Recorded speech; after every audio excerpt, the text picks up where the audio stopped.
Muy buenas noches. Fueron constitucionales del juicio de amparo a lo largo de la historia. Este trabajo está presentado por su servidora Frida Sofía Rangel Reséndez y fue elaborado por Edgar Eduardo Esqueda Martínez y Manuel Sandoval para el catedrático, licenciado en Derecho, Martín Salatiel Sandoval Esqueda. Empecemos. Los derechos humanos en la sociedad actual cumplen con dos objetivos. El primero, de plazo inmediato, ayuda a proteger a las personas frente a la opresión estatal y de otros actores sociales. El segundo es de mediano a largo plazo. Son instrumentos de culturización, significando con esto que son herramientas que provocan cambios en la concepción del ethos, en la percepción social. Un elemento igualmente fundamental es la garantía del cumplimiento de todos estos objetivos. Justamente, cuando hablamos del único instrumento judicial de protección de los derechos humanos de la persona, específicamente la persona en México, estamos hablando del amparo. Cuando lo confrontamos con estos dos objetivos de los derechos humanos, se convierte en un gran catalizador de su respeto y por tanto el goce de la libertad. El presente estudio obedece a esas líneas fundamentales. Reconocer que el objetivo de la sociedad y su organización es ofrecer al individuo las oportunidades necesarias para ser libre, pleno y feliz, y por el otro lado, diagnosticar la situación del único medio de garantía de esa libertad. El objetivo del presente estudio es modesto. Pretende analizar la evolución y sus razones de la figura de amparo, teniendo como único eje la norma fundamental vigente en nuestro país y en el umbral de tiempo que es la Constitución mexicana vigente. Este tema va a englobar el proyecto de Venustiano Carranza, el Congreso Constituyente de 1917 y las reformas constitucionales de 1917 a 2013. No está de más indicar que la Constitución del Amparo tiene un trato específico en el texto constitucional, por lo que si queremos analizarla más a fondo en cuanto a su evolución, tenemos que atender dos disposiciones específicas, que son el artículo 103 y el artículo 107. El juicio de amparo es la institución más importante dentro del sistema jurídico mexicano, y en especial del derecho procesal. Recordemos que la evolución de esta figura, los tratadistas la dividen en tres etapas. En primer lugar, la Constitución de Yucatán, expedida en mayo de 1841, inspirada en el pensamiento de Manuel Crescencio Rejón, y posteriormente, en el ámbito nacional, en el documento llamado Actas de Reforma, o conocido también como Constitución Federal de 1824, promulgada a iniciativa de Mariano Otero, y finalmente en la Constitución Federal de 5 de febrero de 1857, en la cual se consagró de manera definitiva.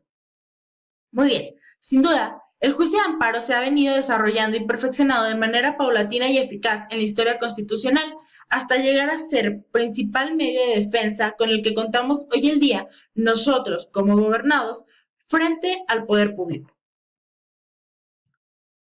En primera instancia tenemos al proyecto Carranza.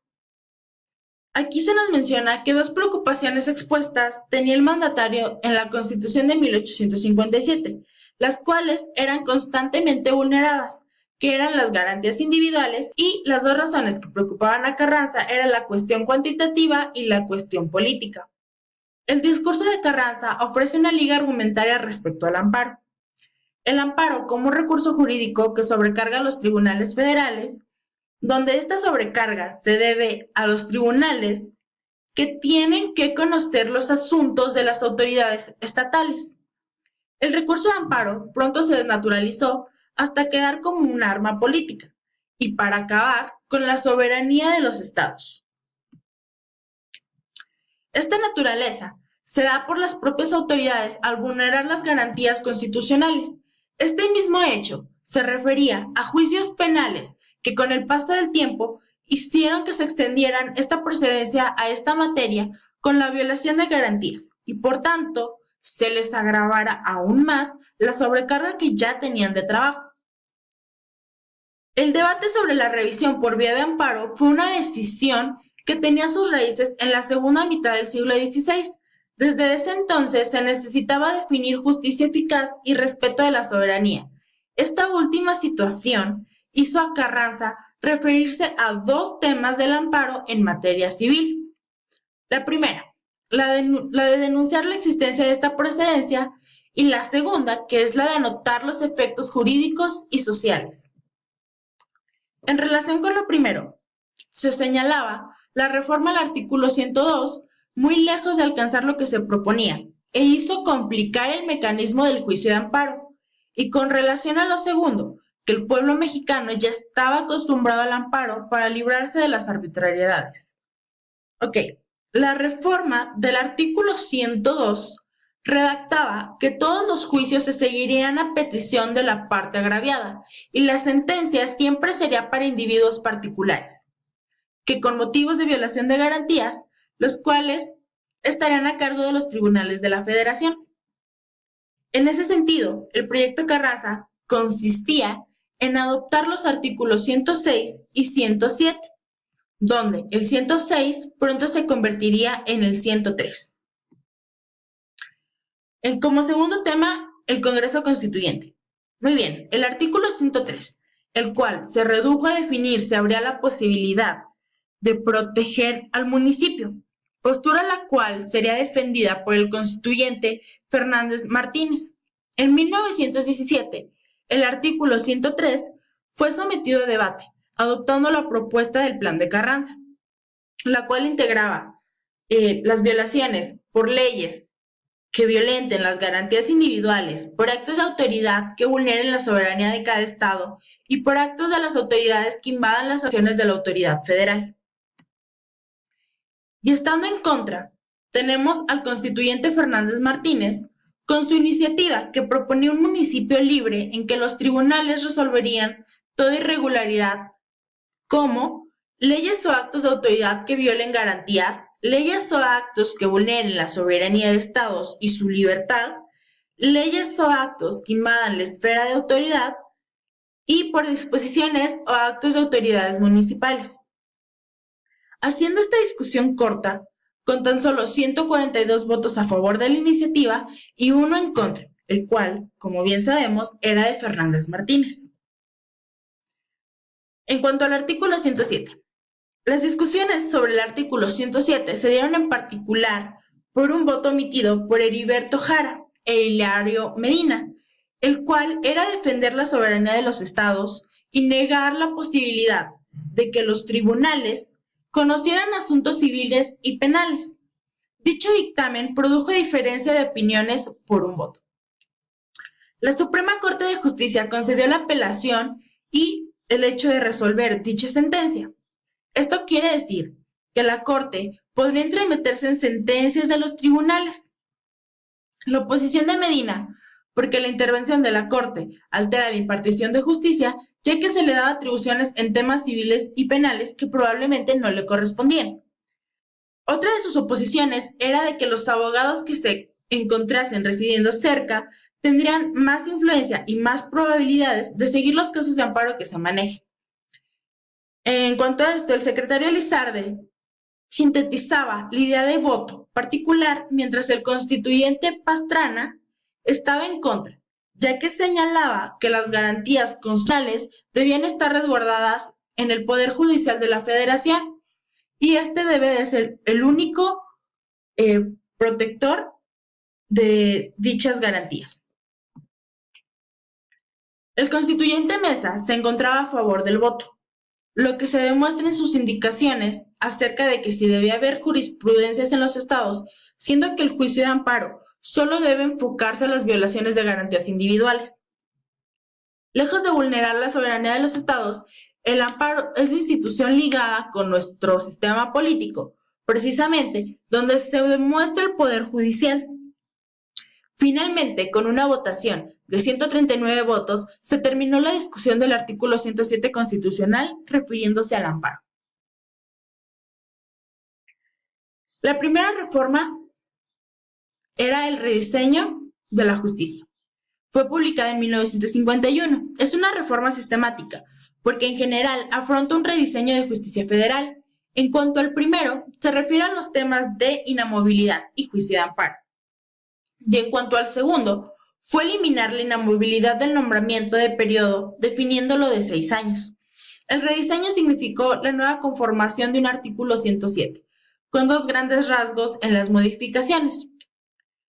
A, la creación de los tribunales y B, el rediseño del amparo, siendo este elemento fundamental para entender razones y consecuencias que iniciaron esta reforma, haciendo tener sentido la creación de tribunales de la modificación como el rezago y la sobrecarga de trabajo, haciendo que estas nuevas normas se adapten sin prejuicio de atribuir a la Suprema Corte, teniendo el conocimiento del amparo para plantear problemas a través de leyes impugnadas para actos de autoridad violatorios a la Constitución, trayendo modificaciones al diseño del amparo. Mejor orden de materias relacionadas al amparo, la aplicación de procedencia de queja, establecer presupuestos para la admisión de recursos contra resoluciones dictadas, tratar la suspensión del acto reclamado, establecer dónde sea obligatoria la jurisprudencia, la resolución por falta de interés en continuar el juicio y establecer que el procurador u otros agentes deban abstenerse de intervenir en juicios de amparo. La segunda reforma es el amparo agrario. Publicada en 1962, se determinó la procedencia del amparo agrario adicionándose a las materias civil, penal y de trabajo. En 1959 se dio lectura a una iniciativa que proponía convertir el juicio de amparo en un verdadero instrumento protector de la garantía social, la cual se encontraba en el artículo 27 y proponía hacer una distinción con el sistema tradicional de amparo civil, mercantil, penal y obrero. Se defendía amparo agrario para los casos que tuvieran consecuencia privar total o parcialmente a las tierras, mientras la iniciativa presidencial era la suplencia de la queja, la inoperancia de la caducidad y del desistimiento, en 1960 se discutirían las comisiones del dictamen presidencial. El dictamen indicaría que la iniciativa trataba de instruir al amparo agrario, refrendando las ideas expuestas en la iniciativa, ya que el artículo 27 vigente hablaba ya de que los núcleos de población tendrían capacidad de disfrutar las tierras, bosques y aguas que le pertenecieren y en específico se estaría protegiendo los núcleos indígenas. La tercera reforma, atacando el rezago, publicada en 1967, es una reforma que por el tema del rezago reorganiza la procedencia del amparo al limitar la jurisdicción de la Suprema Corte en los asuntos de especial trascendencia. Atribuir a los amparos contra leyes de competencia y donde hubiese fijado jurisprudencia. El constituyente Andrés Serra Rojas señalaría respecto de esto. Esta es la solución que nos pareció más conveniente, que se ha intentado en otros países, crear tribunales intermedios donde se desplaza un número determinado de asuntos que no necesariamente deba resolver la Suprema Corte. A. Se afirmó que no procedería la caducidad. B. Que el juicio de amparo procedería solo en actos tribunales donde se exigiera. C. Se decidió que los amparos procederían en materia administrativa. D. Se optó que el amparo en sentencias definitivas serían promovidas ante la Suprema Corte de Justicia. E. Se estipuló que los casos no previstos en la anterior, estos deberían ser promovidos ante un tribunal colegiado. F. Se conoció la revisión de sentencias que se hubiesen pronunciado referentes al amparo. G. Se aceptó la contradicción al tesis. Y H. Se indicó que en caso se podrá suspender al amparo y la caducidad de la instancia. La cuarta reforma. Derechos de los menores e incapaces. Fue publicada en 1974, cuyo objetivo de esta modificación fue, como señalaría la iniciativa, de lograr en favor de los menores incapaces, tiene sus antecedentes en el primer Congreso Nacional sobre el régimen jurídico del menor. La iniciativa de merecer su aprobación tendría lugar a favor de los menores, haciendo valer los conceptos que, a su juicio, sean los que conduzcan al esclarecimiento de la verdad y, en su caso, al amparo y protección de la justicia. En este sentido, se determinó que podrán suplirse la deficiencia en los juicios de amparo contra actos que afectan derechos de menores o incapaces. La quinta reforma.